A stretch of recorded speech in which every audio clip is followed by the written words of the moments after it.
wish I had a time lapse of the phone book from like 2000 to 2020. I know. I just saw because they continue to drop them off, which I find charming.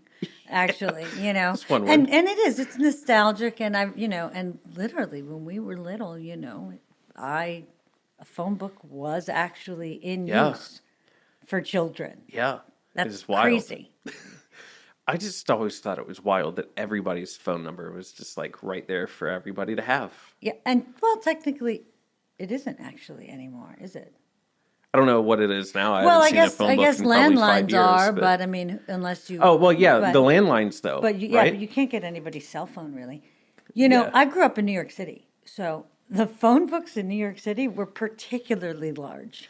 I mean, they were enormous. Did you get like just one borough? Yeah. Or did you get everybody? Yeah, no. You got one borough. Okay. So basically, New York City had 5 enormous books. Yeah. So it was almost as tall as me when I was a tiny child. Yeah. So yeah, if you stack them all up. Were you looking and sounding good, Noah? Sweet. Yeah. Cool. Excellent. So you rode your Vespa here. I did. I made the remark that you are Italian inside, all the way through. I am. Both my parents were born and raised in Italy, and I spent every summer, with my siblings and parents. Although my father would come back, he would kind of leave us there and then come back because he had to work. But we would spend all summer there, and so when I was 16, I actually had a Vespa in Italy. And I'm sad to say that it was actually a cooler Vespa than I have now because it had a gear shift, on the handles. There were no automatic Vespas, so now I feel it's like the lazy Vespa. I know. Well, it's the American Vespa. Lazy Vespa. It's the lazy Vespa. But I mean, I learned, and I used to. I used to drive an Alfa Romeo as well. Okay. That was my first car, and it was manual, transmission. So. It was great because most of the guys I dated didn't even know how to drive manual. So I was like, sorry, you can't drive. What was that like learning a manual? I tried and failed so badly. It's like anything. It's like jerky. And so like the stereotypical experience? Yeah, you had that? Yeah. Okay. It didn't really take that long. It took, but the very first time, it was weird. But then again, I also didn't really have much to compare it against because I learned how to drive that really early on. How old were you? As a teenager. Okay. But I never really got to practice. And then when I graduated college, I got, and I wanted a car. That's what I wanted. I wanted a manual transmission. Yeah. So do you live near downtown then if you're driving a Vespa? Yeah. We live over off Richmond Road. Okay. So, yeah. How do you like that side of Lexington? It's really nice. It's quiet. It's, I like downtown, obviously. Like, I don't, I always say I would prefer to either be in the country or in or near downtown. I don't like the sort of, middle kind of subdivision where everything looks similar. Like, I'm not used to that. Yeah. So I would prefer to live in a teeny tiny town than live in a subdivision in a bigger city or mid-sized city. Yeah. Yeah. Huh. Have you ever lived in like a tiny town? Twice, actually. Where? Actually, I take that back. More than I've lived in a lot of places now that every time someone asks me, I am reminded because you live in so many places you forgot. I just don't really, you don't really think about it. But I lived in a small town in Virginia called Berryville, and I lived in a small town in Maryland called Chestertown, and I lived in a tiny little town in Sicily called Erice, and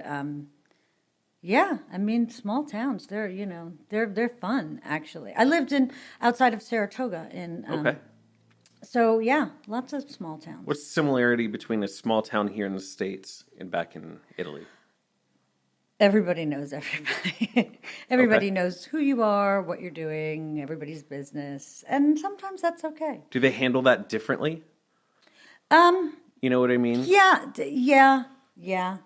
I think so. I think when it comes to like your own personal business, I think people here won't necessarily let you know what they know, Yeah. but they know. Yeah. Whereas in Italy, everybody really knows everybody. Like in a very small town, everybody really knows everybody for a very long time and for And generations. are Do you they know what I mean? very open about what they know about everybody? Well, I mean, they'll just talk to you about it. Do you know what I mean? They'll just Yeah. ask you straight out. I mean, that is, part of part of the, I guess, the Italian, way is to lay it all out. Boldly And walk in and say it. yeah, Yeah. my better half, his brother once said about me, and the way that he put it has always stuck with me. He said, "Well, there's one thing about Melaina is that you always know where you stand," and I thought that is a wonderful thing. That is like I feel like that Yeah. is a really good compliment because the last thing I think most of us want to be, or even to be perceived as, is dishonest Yeah. or not transparent. Yeah. Well, not to go down this rabbit hole, but I feel like we're doing that as a country right now, is figuring out transparency and Yeah. honesty and trust. That is a and, rabbit hole, and but yes, yeah. I agree. And a lot of victims in the wake in many different cases. But Yeah, it's probably a good thing. You long know, term. and we won't go down that rabbit hole because otherwise we'll be We'll here get stuck. all day. You'll Yeah. run out of time. The sun Yeah. will go down.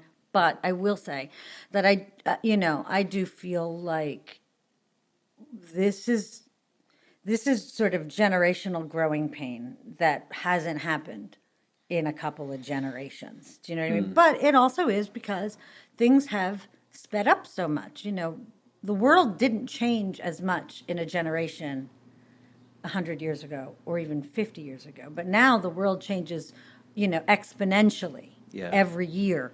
So we just need to catch up. And it's going to take a while. You think so? Yeah, I do. I do. Yeah. Before like we're all sort of back to some kind of equilibrium where people aren't angry and all that. I do. I think it's going to take a little while. Yeah. And that's okay. See, I think it's going to happen faster because the sheer volume of information and the rate that it comes, we're having more and more conversations, so it feels overwhelming and like everywhere you turn, the world is on fire. Yeah. But I feel like in so many ways, it's the same conversation. And so because we're sort of saying the same thing about a lot of topics, we're going to hear ourselves, we're going to have to go through that exercise for ourselves and say, what do I think about Yeah. this and where do I land? And then after we all have that conversation, then we're going to have to do things out loud and come to some sort of agreement. And I think it happens fast. That's my I 2 think cents. personally it happens fast, but I think on a macro level, I think there's too much interference. Okay. In the sense of I think there are too many people, and we're not going. I don't want to go down a rabbit hole, Sure. but I do think that leaders of all kinds are really failing to lead, and I think that they're leading means showing the way, literally and I don't think that the right way or any good way has been shown to people over the last, going back 10, 15, 20 years even. I think it's been really rough. So we'll see. I mean, that's Yeah. what I mean. That's why I think it will take a little longer because there are a lot of people that they're not gonna have the room to actually make that decision for Right. themselves. They can't. It's clouded, but Yeah. So Yeah, like you said, that's a whole rabbit hole. that's a whole day. Yeah. I am kind of curious, though, the balance of going from the States and Italy, like how does that turn you into you? Like what do you take from your Italian experiences? What do you take from your American ones? Well, it's hard. For a very long time, I didn't. I mean, even though I didn't really think that my life was any different from anybody else's because that's when you're a child. That's just what your life is.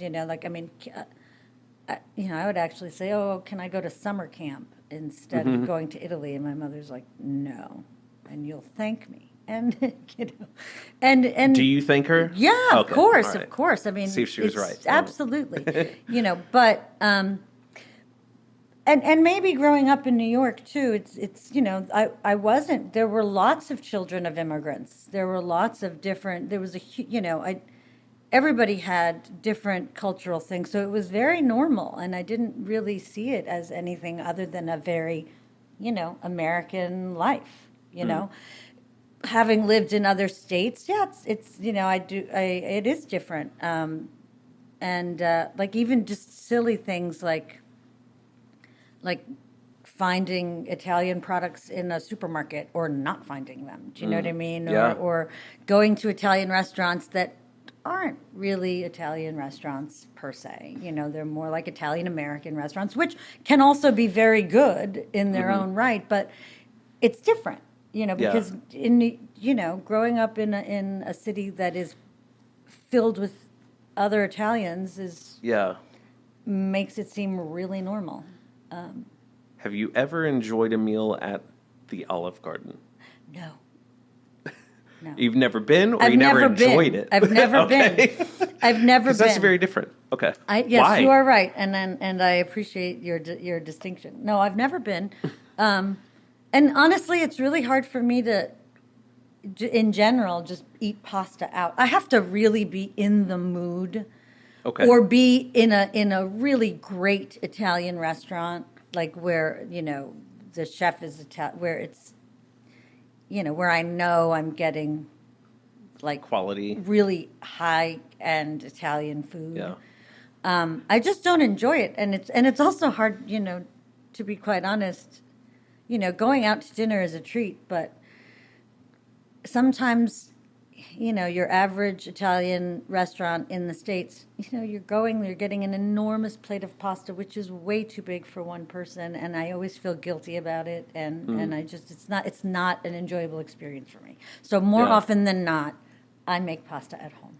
What's your favorite pasta dish to go to?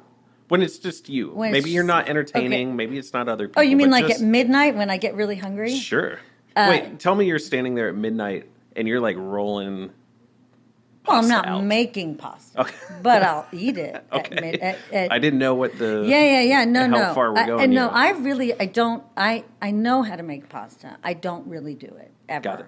I mean, unless my mother's there, because she is the pasta maker, not me.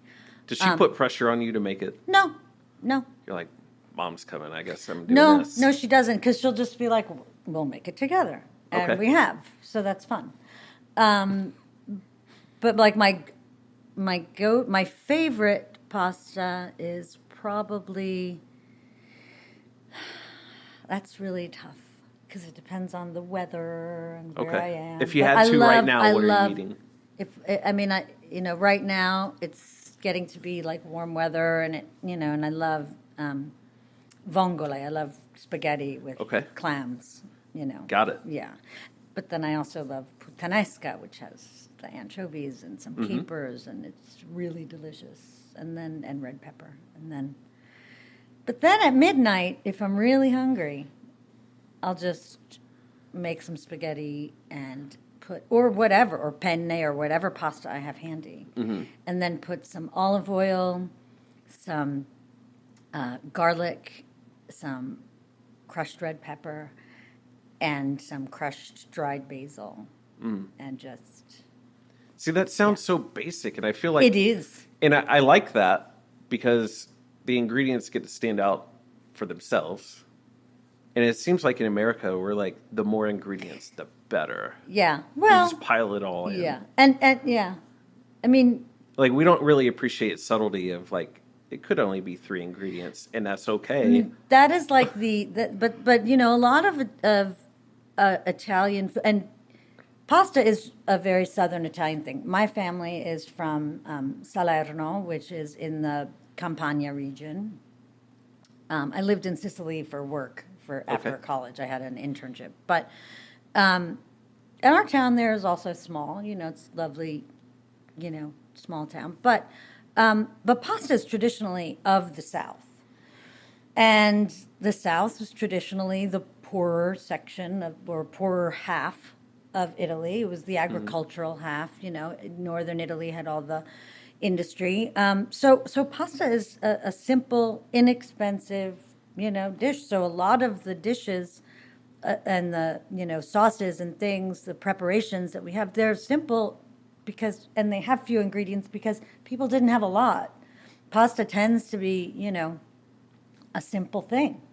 So it's it's a taste driven by availability and resources, Well, and not necessarily I think the we want it to taste creativity. that way. I think the creativity initially was definitely, and of course, the South makes the most delicious tomatoes.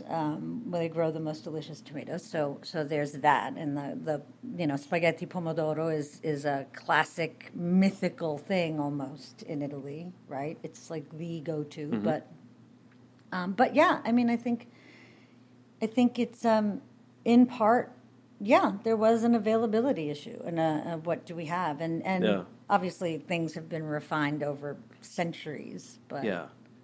but yeah. Is there a can or a jar of pasta sauce in the States that you're like, yeah, I would eat that? No, not really. Okay. No, and I don't say that, because there are certainly products that are very high quality in a jar. I don't think I've had one in a can, like a prepared sauce. Yeah.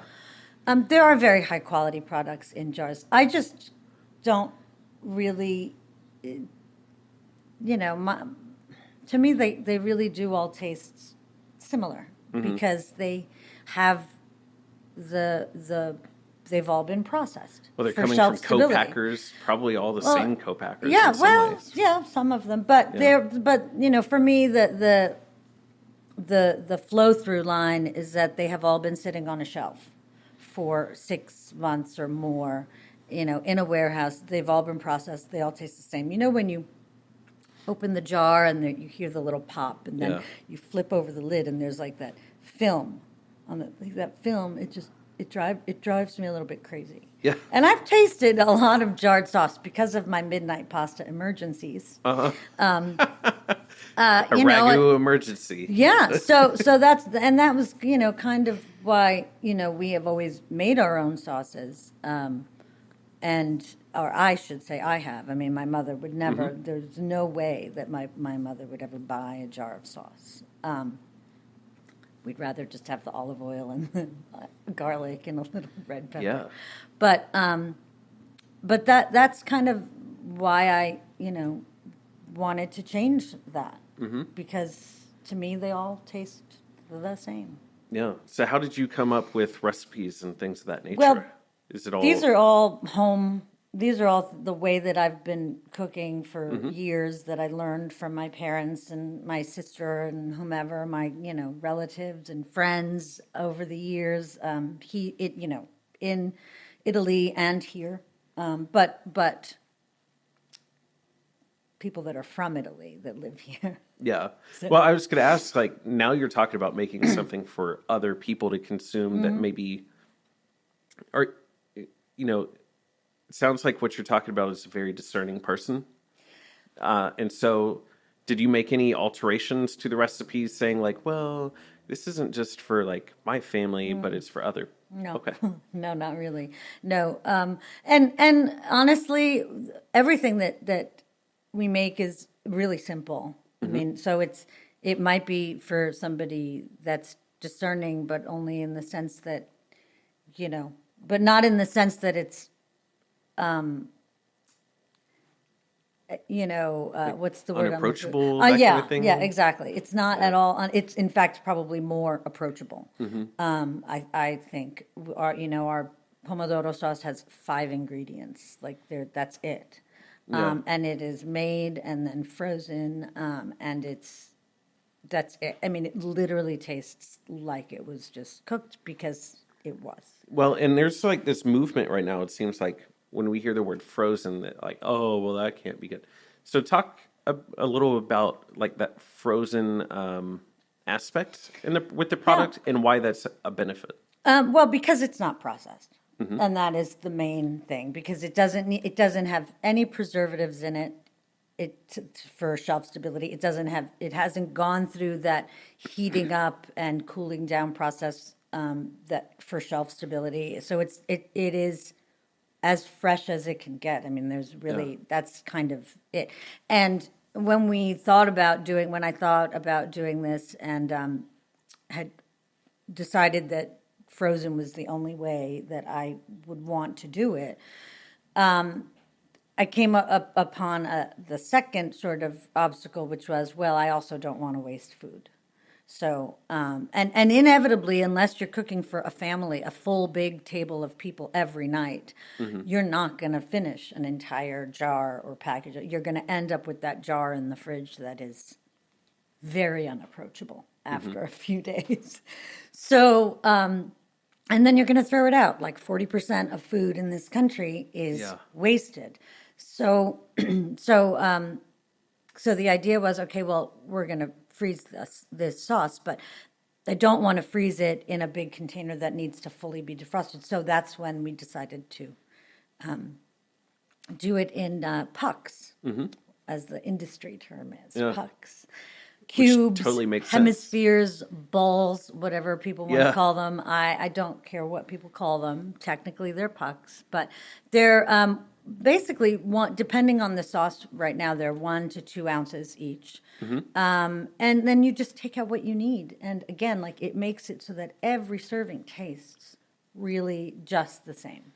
And legit, just like turn on the saucepan, put the puck in, and wait. Technically, you can defrost or melt your puck however you would like. I mean, oftentimes I'll take the little puck of pesto and put it in the microwave for 15 or 20 seconds and then use just that little 1 ounce on a sandwich or something. Oh, yeah. But in terms of preparing it with pasta, what we recommend is that you prepare your pasta, drain it, reserve a tiny bit of the sauce on the side just in case.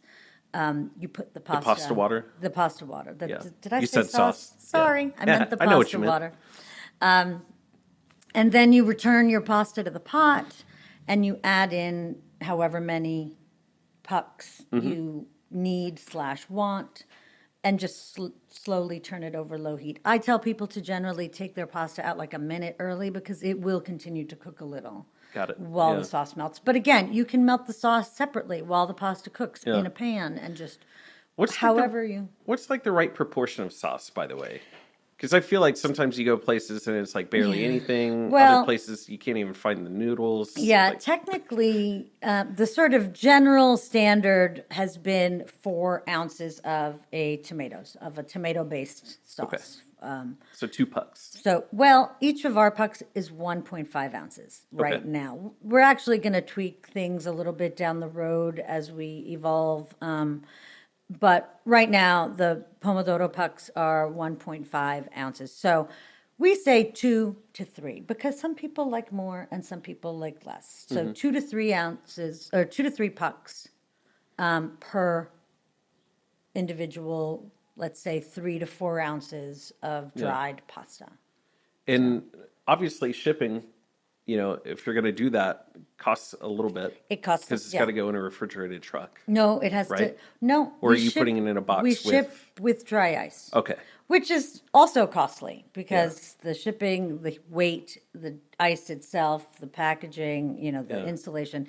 Yeah, it is. I mean, we obviously you can order from the website, which is direct to consumer, and it's still costly for the consumer. But we subsidize a lot of that shipping, just because right now it is more expensive, mainly because we're shipping everything from one location. When we grow a little bit and we can partner with a warehouse that has multiple locations, it'll be a lot more convenient and affordable for shipping. Is there any way to do it with integrity to the ingredients and go to a co-packer? It's been very difficult to find even a co-packer that does something like this. I've Like only what part? Like the freezing part? the Or? freezing in the pucks part. Yeah. Okay. Yeah, and as far as I can tell so far, co-packing at this sort of with these parameters, it's like a game of Tetris. Do you know what I mean? There are a lot of moving parts, and I haven't yet found all the parts that would fit together to do that. And quite frankly, I'm happy to just scale with people. Yeah. I would rather just have a lot more people in the kitchen, quite frankly. How many do you have now? That varies by day, but we're a very slim team, so 2 to 3 total, and that's max. Is that doing the entire process? Yeah, everything okay. is done by hand, and I do a lot of it. I mean, I am in there a lot. I am in the trenches often, almost all the time, and I get help when I can, but it's not. I don't have full-time people yet, so I have part-time people that help with all parts of the process. So, but everything is done by hand. Yeah. What's your favorite part of the entire process? Eating. The eating part. The dining part, the taste testing. Yeah. Of the whole process, I don't know. I never really set out to do something like this. This was not my intention. And I'm finding it really, really enjoyable, like the whole sort of entrepreneurship and the creating and just, it's actually a lot more of a creative role than I even imagined. I mean, obviously, yes, you create a product, you build a company, but it's more than that, and I don't know. It's been really fun and really satisfying. I think probably my favorite part of I don't know, maybe the packaging, because it's like the final product, Right. So you get to sort of see the fruits of everyone's labor. Yeah. So how did you get here? Obviously, you just said Oh yeah, you never intended to be here. So how did you get here? No, I never did. I hate to say it because now it sounds cliche, but it's probably just a COVID pivot. Quite frankly, I was in book publishing for many years, and I did some writing, and I was freelancing for a long time. And during COVID, just things, just really slowed down. Yeah. And I started cooking more, and we had a couple of friends that were in our pod, if you will. And so, I totally forgot about that term, by the way. right, like the your pod. Yeah. I mean, so I just started cooking a lot, and then started sort of mulling around the idea of bringing something to market and how would I do that. Yeah. And then then we ate a lot of pasta, and we cooked a lot of sauce, and we froze a lot of cubes because then they were just cubes.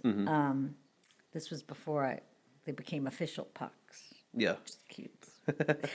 And then, just one thing, a lot of brainstorming, a lot of, and then it came to, finding a kitchen and one thing one thing led to another. And yeah. Where is your kitchen? It's in Louisville.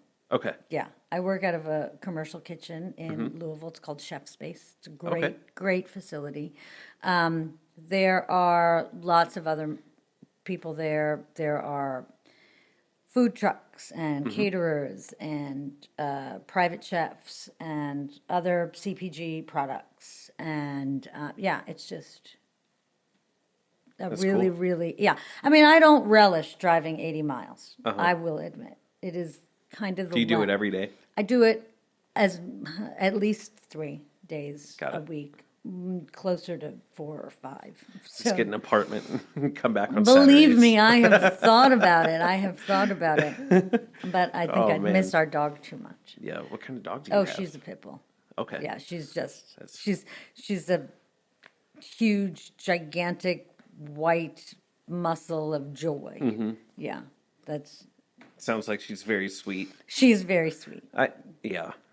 I try to disarm Now we're talking her. about dogs. I love it. I know. I try to disarm her, because Yeah. I mean, for the sake of other people, because I walk around the neighborhood with. Do people just go, "Wow, it's a pit bull. It's going to Sometimes kill they me"? just they just cross the street, or they just Yeah. kind of shorten their leash on their dog, and so I've bought her pink things and a sweater with two big pom poms on her ears, and, and it's pretty Just fun. And get she'll her a dress shirt that up, says, I promise I won't eat you. Or, well, like on Halloween, I love Halloween in our Yeah. I love Halloween, and I mean, I've always loved Halloween, but I particularly love it on our street because people just I mean, we live on a cul-de-sac, so it gets to be like a little party. Oh, yeah. And all the adults are like, walking around with their kids and cocktails. Yeah, Do you know what I mean? that sounds And like fun. so I dress up the dog, and she sits on the porch with us, with me or us or whoever's there. And I always run out of candy, except this year I bought too much for the first time ever. Huh. I've been increasing the purchasing every year Yeah. since we lived there. No, you figured out what's too much. Right, so I just basically have it hidden Yeah. from myself. Well, of course. And then I stumble upon Well, it, you and like then to I have eat, to move so, it. yeah. It's bad. Yeah, that's so sad about just the public image of pit bulls and just Yeah. how people ruin a particular dog. Yeah. And now an entire breed has this image of It's really being bad. violent. Yeah, it's I mean, don't even. That's a whole other rabbit hole for me because honestly, as far as I'm concerned, people are the cruelest animals. When I mean, the things like the way that people treat animals, some people obviously, is just horrifying. I don't even. It's horrifying. So, Yeah. but no, she is not at all. Yeah. Yeah. So if your place is in Louisville, Yeah. why stay in Lexington? Because it's home now. I mean, Yeah. I couldn't move. I mean, What makes this home? I mean, you said you moved a lot, obviously. well, I've moved you a know, lot, but I mean, I have my better half, yeah. and I'm kind of dug in here now for a while Yeah. anyway. What is it about Lexington that? Well, it's you're a horse world country, traveler, and like- it's horse country, and it's beautiful, Yeah. and I'm a horse person, and it's really just a lovely, happy place to live. Look, no place is perfect, and I could sit here and say, well, Lexington doesn't have this, but it does have that. But I don't really do that anymore. Like the first time I really moved away from New York was to go to graduate school in Virginia, in Charlottesville, and it was a big change, I mean, Charlottesville's a beautiful college town. You can't really ask for a better place to have a university experience. However, and this was a while ago. I'm not going to say when, but Pre-COVID. Pre-COVID. Yeah, we'll go with that. Pre-COVID. Okay. Right. But it was hard, like getting used to not having a lot of things there. But the minute I stopped comparing any place to any other place, I really got to enjoy wherever I am much more. Right. So that's kind of my mantra is like I don't compare. Like I'm not going to sit here and compare even, Lexington to Louisville. Louisville's great. It's got different things they both have the horse culture. But Louisville to me is like a baby Chicago, It's like got a interesting music scene, an interesting food scene, and it's a little more diverse, and it's just different. But Right. Lexington has other things that I love. Yeah. So, yeah. And where did writing come from? Because I know a lot of your writing and stuff was and is like horse Related. Related. Yeah. And I used to write for the Blood Horse briefly. I thought it would be a good marriage, I have to say, because I like horses and I like writing. But it really just wasn't. It just wasn't a good fit, and that was fine. But Was it the writing? Was it who you're writing for? Was it the topic? It was just like a combination of things. Like I don't want you to throw anybody under a Yeah, bus. no, there's nobody. There's nobody to throw under a bus. I mean, Okay. it was a good experience, but it just, like I said, it just really wasn't. I just didn't really enjoy it very much. And then, quite frankly, at that time, I had been there about a year, and then my father was really not well, so I went back to New York for a while. But yeah, it just didn't really work. I mean, I've always enjoyed writing, and I do it mainly for fun now, for myself. But yeah, that's actually how I got here, was to work for the Blood. That's why I moved here initially, was to work for the Blood Horse. And how long were you there? About 13 months, I think. Okay. 14, 13 months, something Got like it. that. But then you went back to New York. Well, I went back to New York And then because, you came back and then I here. came back here. Okay. Yeah, and all the while I had been at Blood Horse, I was still freelance editing books because I just loved it. Yeah. Yeah. What's that look like, editing a book? I mean, are you looking purely at story, or are you looking at language? It depends. or- I mean, there are all different levels of editing. You know, I mean, there's substantive editing and line editing and copyright and not copywriting, sorry, copy editing and proofreading. So it could be anything from helping an author develop the and I didn't do a lot of fiction. I did mostly nonfiction books. So it's, you know, developing the shape of a book and the flow of the narrative, or it could be literally, you know, fixing grammar and word choice, or, you know, pointing things out about, if it is fiction, pointing things out about character, or, you know, what's the word I'm looking for? Not consistency, but Continuity. continuity. I don't know where my words are going today, but that's Listen, the word. most of the time I don't have words. Yeah. I don't know how so, I'm doing it So right it could now. be Most really people do it. anything. It could be anything. And, Okay. you know, and sometimes, you know, oftentimes it's a combination of those. But, I mean, I did a lot of line editing, and I did some substantive editing, but Yeah. not really as a freelancer. Do you ever get in your own head because you have that mind of an editor lived for there. grammar and everything? Well, Yeah. in your language and word choice and everything else, where you're like editing on the Yeah. fly, and you're like, oh, okay, I'm just preposition at the end. Why did I do like Yeah. all that?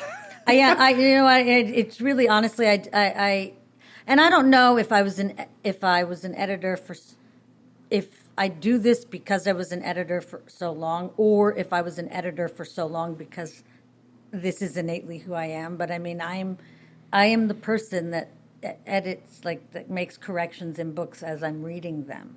Do you know, I am the person that, Like, you're still doing this? yeah, I do Okay. it all the time. And honestly, it was just the other day, like, I read an article online from a legitimate, you know, magazine where there were just egregious errors. And it was all I could do to not just write an email and say, listen. Egregious in what way? Grammatical You know, errors? yeah, grammatical errors and agreement and just bad, and just. So what's your take, though? Because I think lot people of are what we're- lazy. Well, a lot of Sorry. things are no. I That don't mean to yell. I love a good hot take. That's going to be a clip. That is not. That's going to be it. I just Cut. think people are Cut. lazy. Yeah. But you know, there's a stigma. Obviously, it seems like it keeps growing. That higher ed is this hoity-toity, snooty thing. It's not approachable. Higher ed. And yeah, just having degrees in. Well, And so even inside of higher education, a lot of times, even though there's still this, tradition and whatnot, there's also a striving to be approachable with the content, and sometimes that creeps in as far as like the delivery of it. But is that really? I mean, I see what you're saying, but there are, you know, I don't think that a published article in a, you know, well-respected magazine is the place to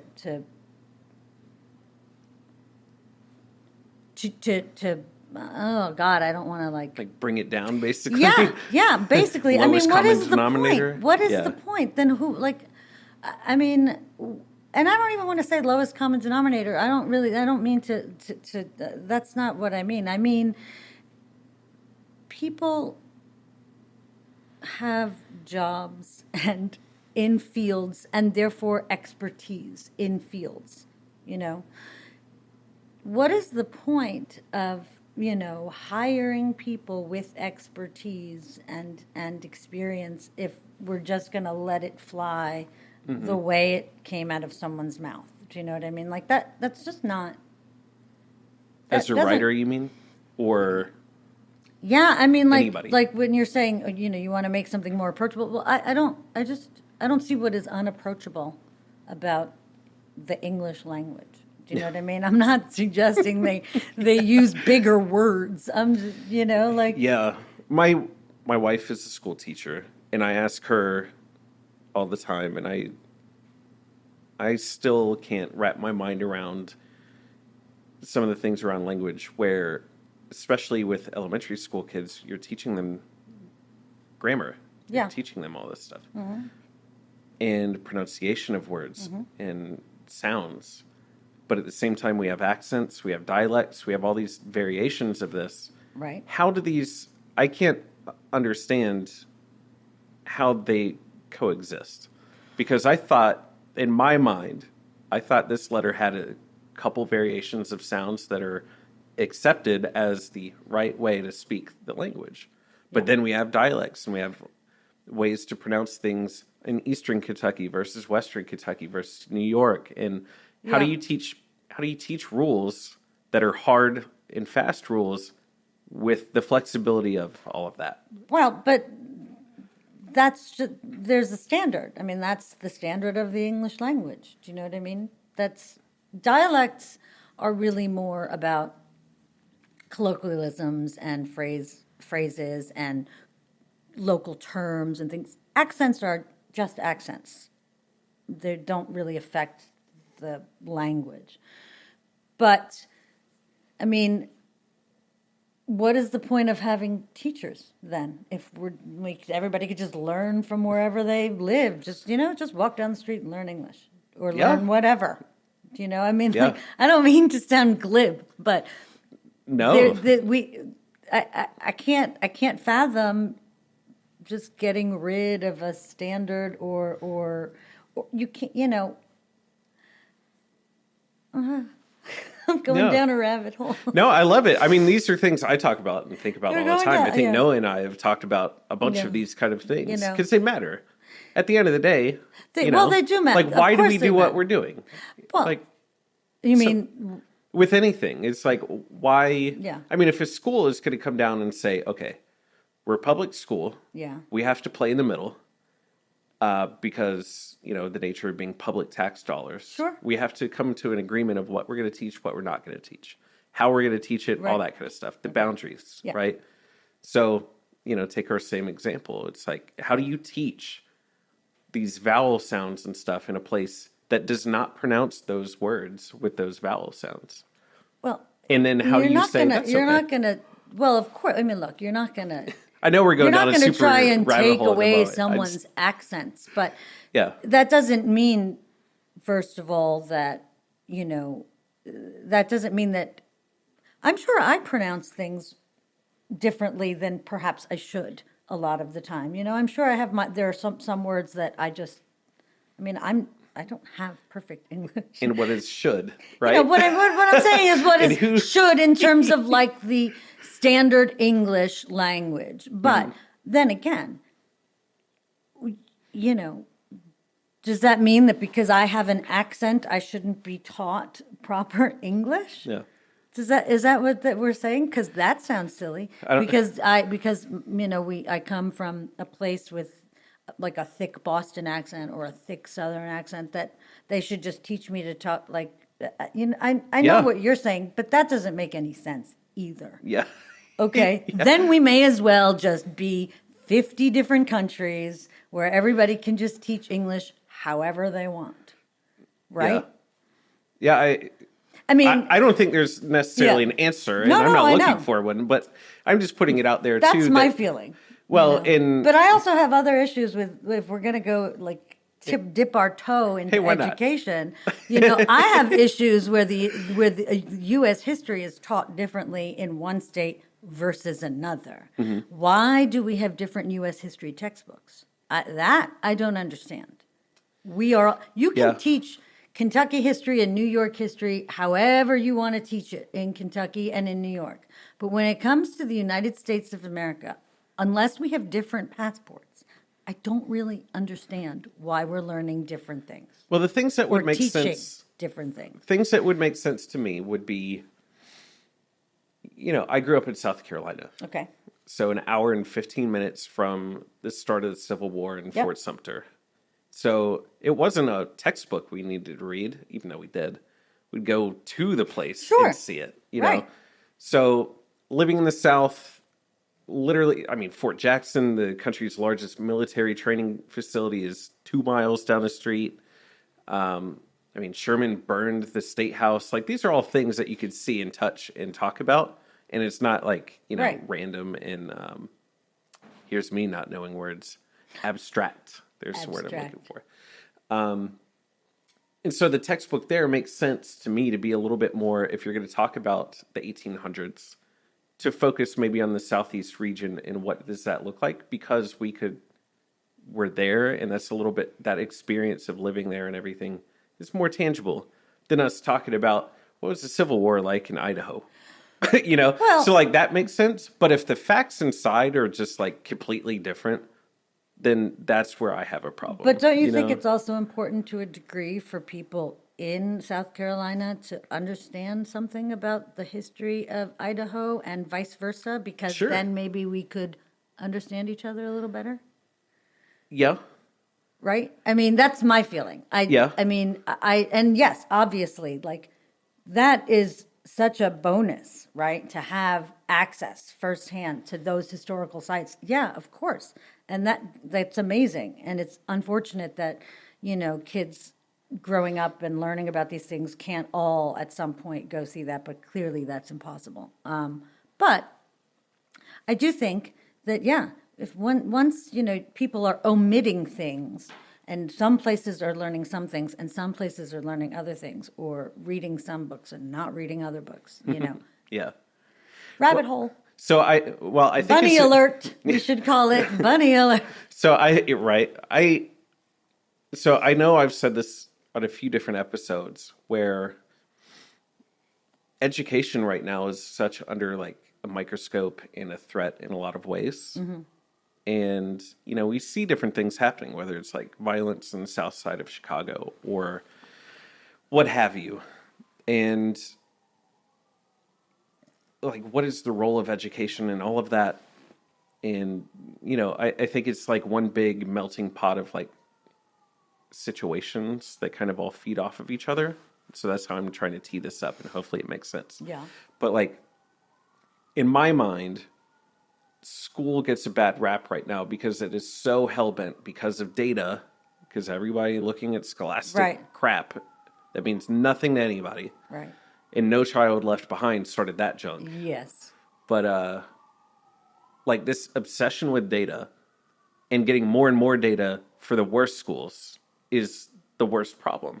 And that the obsession with data drives the content into the brain of the student, meaning you need to understand particular content. You need to know what year the Civil War started and ended, and you Right. need to know this and that. And kids don't even care about history. So kids are over here. Right. They don't really understand, why do I need to know this at all? Right. Why does history even matter? Meanwhile, on this side is the administration and the schools and the districts saying, you need to, and you need to know these facts. And in between is like the real fix. Right. To me, which is, instead of like pressing all this content, very particular dates and all this crap that you have to memorize in school into people's heads, I think there's got to be a certain point. We got to just teach the appreciation of history at all, that history matters. Yeah. And okay, so if we're going to say that that's what matters, to me, you do that through context, the context of the student and the experience in the geographical locations and the things that they've witnessed and know. Right. Rather than like, I'm going to sit in Idaho. Let's think about the opposite of that. Right. Me sitting in South Carolina learning about Idaho. Opposite is the kid in Idaho learning about South Carolina and Fort Sumter. They're going to be like, well, I don't know what the beach is. We're a landlocked state. I've never seen water, so this is all abstract. But if we teach history through, well, here's where the potato came from, and here's what happened in the neighborhood down the street. And now I know that that's not contextual to, even knowing the Civil War, but that at least teaches, and they can experience and see for themselves the evolution of their neighborhood, of the things that their parents talk about. And does that make sense? And so now there's an appreciation of, and just to wrap this up, is just like to get the appreciation of history there, the appreciation of math. I mean, hell, it's like teach the kids in the South Side of anywhere math through drugs. I don't like they're bringing guns to school anyway, and that sounds wild to say that. Okay, but it's like if that's their lifestyle, you see examples. But that's also wildly stereotypical. Okay, I'm sure that there are plenty of children going to school in places where where that are not carrying drugs or guns to school. So let's not assume. But I'm not. I mean, you go look anywhere; it's very I'm saying it's obvious that the South Side of Chicago has drugs and violence. Yes, they do, but that doesn't mean that children will. Why would we want to expose children to like a discussion on drugs and guns as if that would to do anything? Okay, I say that. I mean, I've not given any sort of like asterisk to any of this. I'm saying it very broadly. No, but I know. The point just being, I understand what you're saying. Inner city versus the middle of Idaho versus South Carolina. These are different places. But just in general, I think, and correct me if I'm wrong, but if I understand you, and I would tend to agree that you need to, or children need to understand their own history before they can understand anybody else's. Sure. So if you're not taught about where you're from and why and how things have evolved, then you can't really learn or understand about anybody else. Yeah. Which I would agree with, to a point. But I do think that, if any sort of progress to some normalcy is going to happen in this country, we also have to stop thinking of each other as us and them. Right. As when we all have the same citizenship. Because while our experiences are different, here we all are. Mm-hmm. And at the end of the day, we buy the same things, eat at the same places, watch the same movie. Like, so. Oh, I'm totally with you on that. Obviously, an appreciation for how did we get here? Yeah. But not an obsession with like, well, how it used to be is how it should still be. No, absolutely not. Yeah. Absolutely not. I mean, I don't, the good old days were not good for people like me. Yeah. Women or children of immigrants. Yeah. Yeah. The good old days were terrible for other people. And I think people in general are bad at marketing their thoughts and opinions on that, because I think a lot of times when people say like, we got to just return to the good old days, I think there are parts of that because it's all sound bites that makes sense. Well, I mean, even just like normal, regular people, not like politicians or somebody on the news, but I just mean like I think there are segments of the good old days that they mean, but they say this like big broad brush of like the good old days, and we think that like the worst parts are what they mean. And because they didn't like outright say, but not this part. Right, but part of what makes the good old days was the context, and that was context. But when I say soundbite, I don't just mean people that are literally on camera having a press conference. I mean the fact that everybody talks in tweets and posts, and everybody is writing out their thoughts in little chunks for captions, and that's a problem. Yeah, I have the worst time with social media. Why is that? Because I overthink everything. You mean like to actually post something? Yeah. Okay. I have the worst time. Why? I just what goes through your head? Because everything, because it's everything. It's just pressure, just a You lot think of. like you put it out there and like Yeah, it's like gonna get torn apart well, I and we're just gonna read into overthink, it? and I'm not talking about personally. I just mean even in terms of the brand and the company. Like is it? Am I saying this? Will people get what I want to say? What we want to, and so that's why, luckily, I've gotten some help to do that. So Yeah. that will not be. So I don't have to be really involved. So, It- personally, Right. Yeah. It is a challenge because we do live in an age where people like to nitpick and say, well, you didn't say this, so you Yep. must be, by being silent, you must actually be agreeing with Yeah. something. And it's like, no, I just said No, what I that's said. not what I mean. I Yeah, just said what I said. Yeah. Don't read into it. yeah. It's actually it's exhausting. It can be, yeah. Yeah. That is for sure. So, So if you're not eating Italian food, let's go back to some to food. Let's go yeah. back to food. What food do you enjoy? Oh, I love food in general. I mean, I love Indian food. I love Mexican food. There's not a lot of food I don't like. Yeah. But I don't get to eat a lot of Indian because my better half doesn't really like Indian. Got He it. thinks he doesn't really like Indian. There are Indian dishes that he likes, but Do you make them and you're just No, like, I oh yeah, don't- no, this is this is No, like I don't. totally I don't. something else. I don't presume. Look, I respect other people's expertise. I do not. I would not attempt to cook Indian food unless I were Butter properly. chicken is pretty approachable, right? Yeah, I mean, and come on. that's what I'm thinking. So Come on, and man. yeah, Butter there are and chicken. things butter chicken, chicken korma. He Chicken can biryani eat those. or however you say Biryani. it. Absolutely. I don't know how absolutely. to say words. I'm sorry. But I do like Indian food. And I really love Mexican food. I mean, I really like the flavors. I was actually in Las Vegas in January for the Fancy Food Show, and Jose Andres has a restaurant there that's noodles and tacos, and it's like Asian noodles, and it's like an awesome Interesting. Asian Mexican fusion. It's so good. Okay, what makes a fusion place actually acceptable and like really get some teeth and really work? Because it seems like there's a lot of people that like they try stuff and I there's don't something know. funky about it. That's a good question. I mean, for me, I think it's a matter of like, it's kind of like eclecticism in design. If you have pieces that aren't of the same style but are really good high quality pieces that are designed and styled well, then chances are they'll look good together. Like your room will look nice. It's the same thing with food, I think. If you have good, high-quality food where the flavors complement each other and they're all prepared well, then it'll probably be, Yeah. have some legs, if Yeah. you will.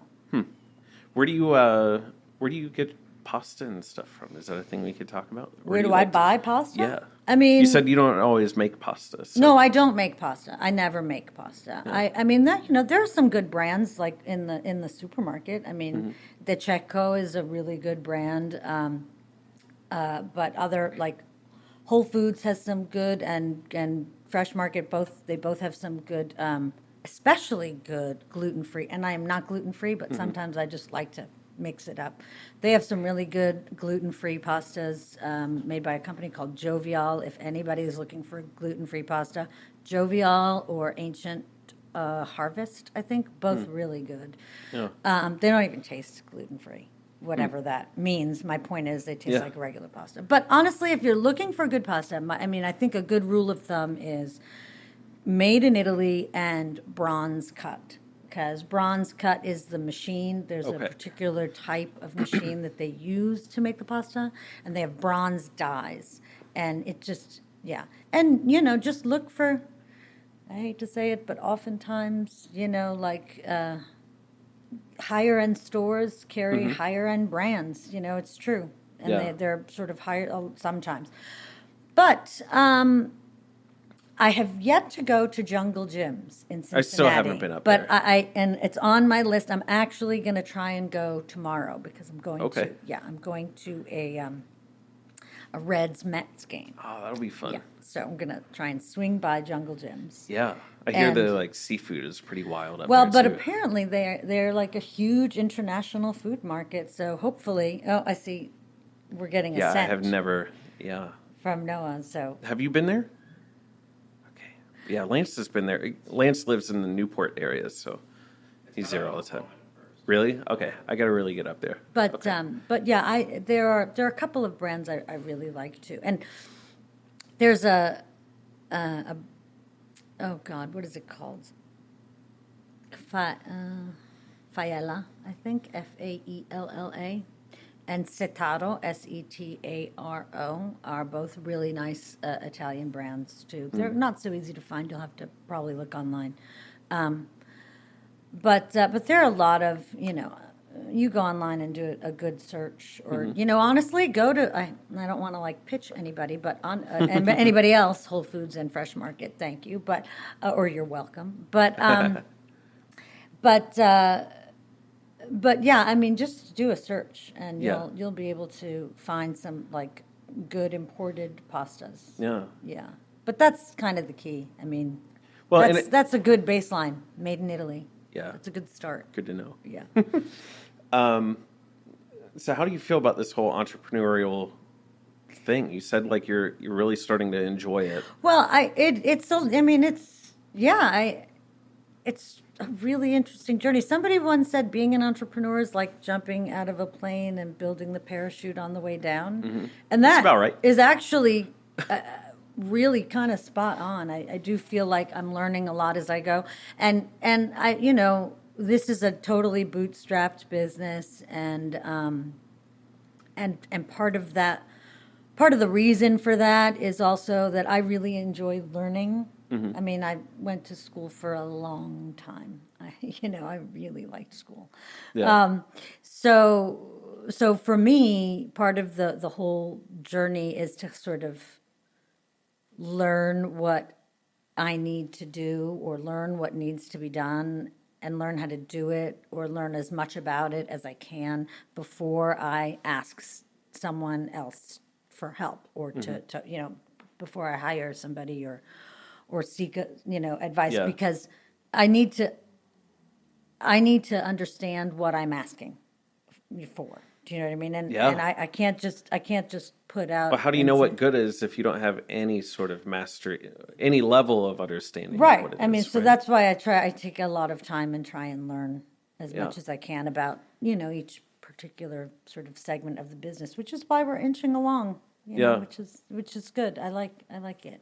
So what's your advice to other people that maybe are doing a pivot or interested in maybe jumping into an entrepreneurial thing? Definitely do it. I mean, if you've been thinking about it, if it's been, definitely give it a try. I think the process is going to be different for a lot of people, and it like I said, like for me, I need to do things a certain way in order to understand as I go, but other people might not have that problem, or other people might be wading into a field where they already have, a lot of experience in the industry. So their journey is going to be totally different. But, I just say, if you're a new entrepreneur, find some good advisors, surround yourself with a lot of experienced people, and be humble. And where did you find your people? What you don't know. Oh, yeah. Or learn what you don't know. Oh, man. To your point, by the way, of building the parachute on the way down, it's like the more that you're building the parachute, the more you figure out that, like, there's a lot more pieces here. Yeah, exactly. It's like building the parachute and then saying, gee, where can I buy some more silk? Yeah. On the way down. Yeah. Where did I find people? Well, to be honest, I started actually one of the very first things I did was I got in contact with SCORE, which is what is SCORE? Score.org. Okay. SCORE is an organization of retired executives that just volunteer their time.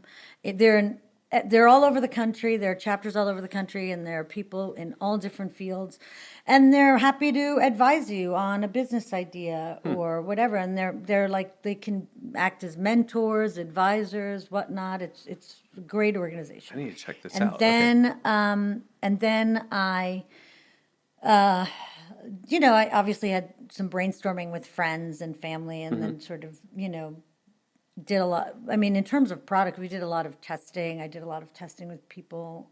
But then another amazing resource has been Chef Space. The president there, Chef Space is run by an organization called Community Ventures, which also has some venues, a venue here in Lexington and other venues around the state. And Chef Space is really a true incubator kitchen. They want people to grow and leave and move on and upwards and into their own space or their own restaurant or whatever.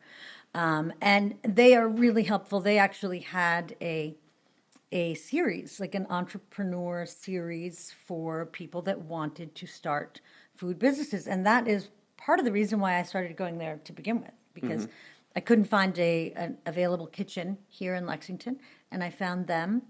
And I said, all right, well, I'll do this series and then we'll see. And they were so helpful, from everything from the basics of business licenses to, things like marketing and business plans and just everything. Yeah. Really, really great. That's and cool. very helpful. And, I've leaned on some really close friends that are experienced in the corporate world that are serving as advisors, and then some other women's business groups. So yeah, I mean, I've kind of have a wide array of voices and input. And you have, now I can't recall, there's a women's networking group that you're... I'm in two, actually. Okay. Yeah. What are both? I don't know if I knew that there were two. One, Entreprenista is Okay. one. And then the other one is called the Female Founders Collective. That's what I'm thinking Yeah. of. Okay. Can you talk about what that's all about? Well, basically, they are both, and I've been a member of Entreprenista for about a year and a half or so, maybe a little longer. And they're both groups that, and Female Founders Collective, I've only recently become a member of, but they are both groups that basically bring together professional women, founders, consultants, people that have, a variety in all fields. And it's a lot of networking, and it's everything from simple meet and greet to here's a pitch, here's an opportunity to pitch to investors. So, I mean, they're really great organizations, and they serve women in all stages of business. And why is it important to you to go to a women-specific organization? Because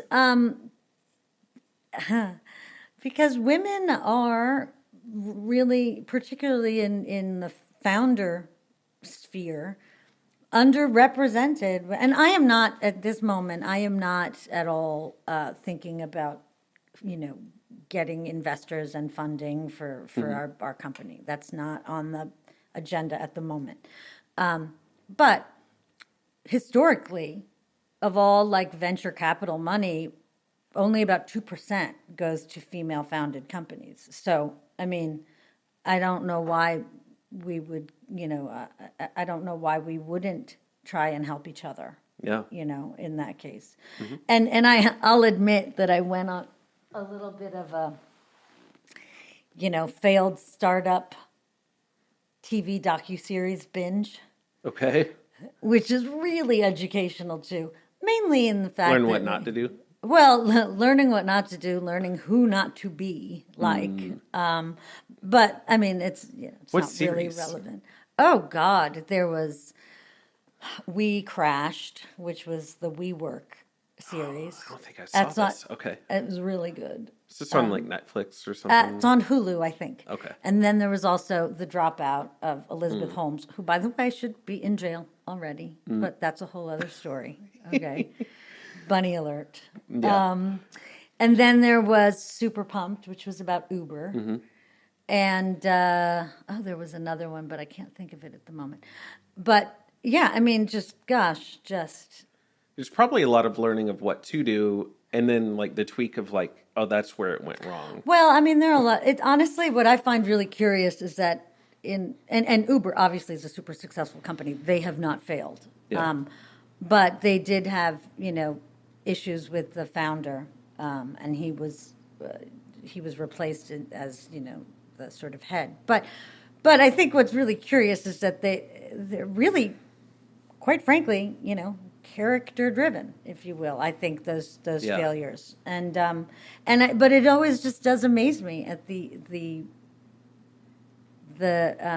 charismatic behavior that is a double-edged sword. Just enough of value, like a good enough value prop of a business, right? Because just because you're a character doesn't mean anything, right? But the character need plus to, enough value equals these people. Equals equals crazy story. Well, even like Facebook. I mean, you look at Mark Zuckerberg, the alien that most people will joke of him as being, or a robot. Yeah, or like even Elon Musk, like there are certain things that, like to your point, make them like main character sort of vibes.